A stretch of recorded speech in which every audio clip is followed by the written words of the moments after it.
If you can believe it, cops accused of behaving badly. In this case, drunk, off duty, brutally assault innocent man at bar.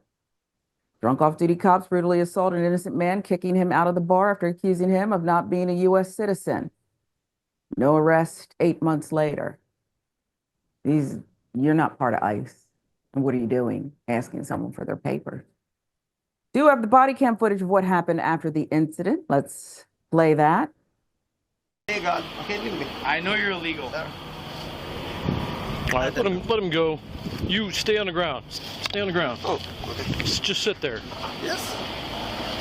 They don't let me call police. They took my everything. I'm good. I'm legal. Everything. I want to ask those two people, why make me like this? I'm legal. I'm U.S. citizen. Why? Well, what happened? I don't know. You're involved in this? Yeah, I'm Dan. Nice to meet you. So what happened? No, he's not from the country. Okay. I work for the DEA.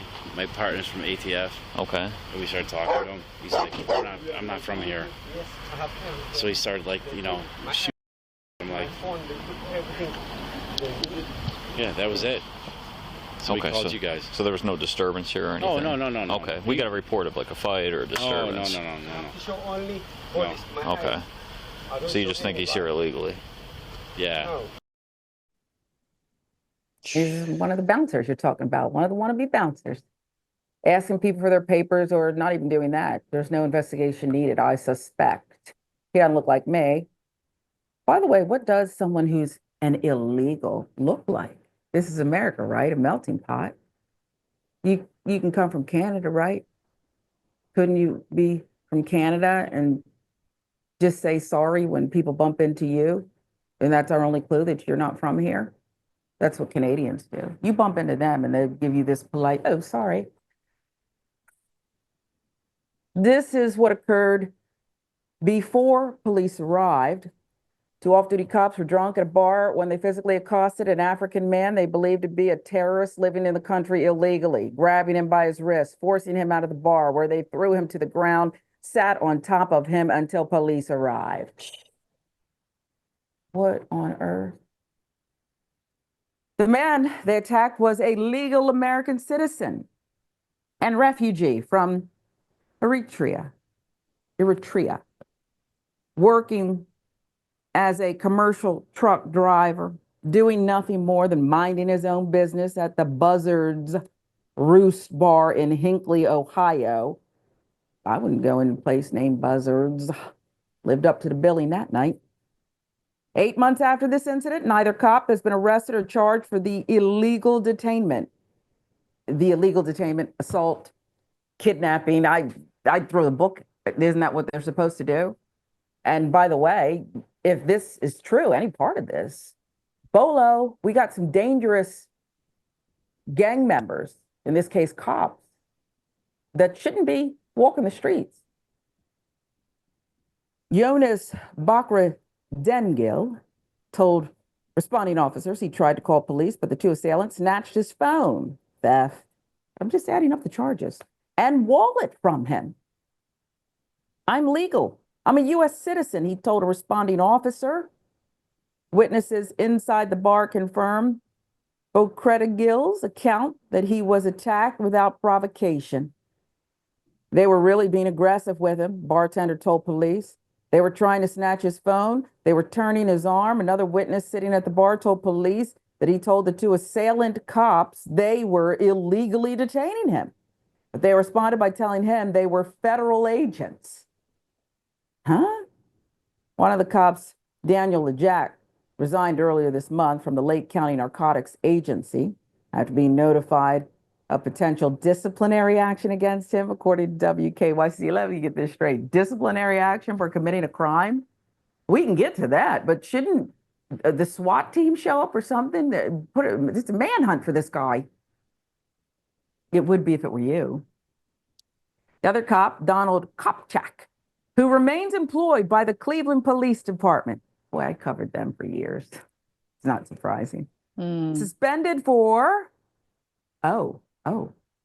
1 day in 2020 for rubbing a warrant in the face of a suspect. With pay, I wonder. At the time of the assault, both cops were part of federal task forces, including the Drug Enforcement Administration and alcohol, tobacco, firearms, and explosives, but were removed shortly after the incident. Again, that's great, but where are the charges? Where are the clink, clink? Case is still being investigated by the FBI, which has provided no updates, even though it should be a clear-cut case of false imprisonment and assault and battery, if not more serious charges.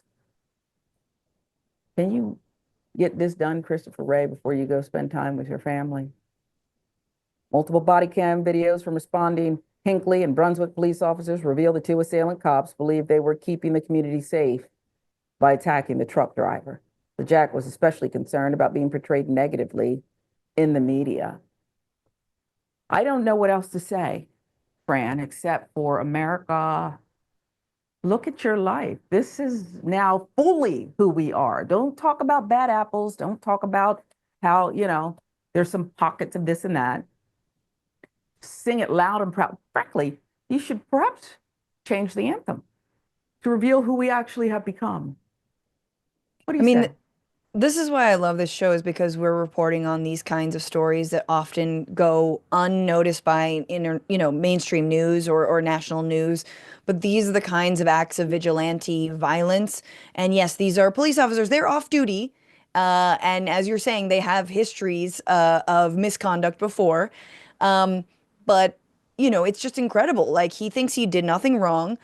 He's just simply stopping someone on his own accord because, again, we have a bunch of self-deputized Karens and Kevins who are also incredibly violent. And this is what we're going to be seeing a lot more of under Trump 2.0, which is people thinking, again, that their own safety depends on trying to find as many so-called undocumented people as they possibly can, deporting them, reporting them to authorities, holding them themselves, getting into altercations with them. It happened before, it will happen again, and it continues to happen. And it is, we are being, from the top down, radicalized as a society. And sadly, a lot of news organizations not only are not reporting on this, but are not helping us to deprogram ourselves from this extreme xenophobia. Yeah, I think you're right. And that's why I go to the media time and time again. And that's why independent media is so important. Thank you for your contributions, because this is an all-out war against the truth. It is a war against bigotry and violence.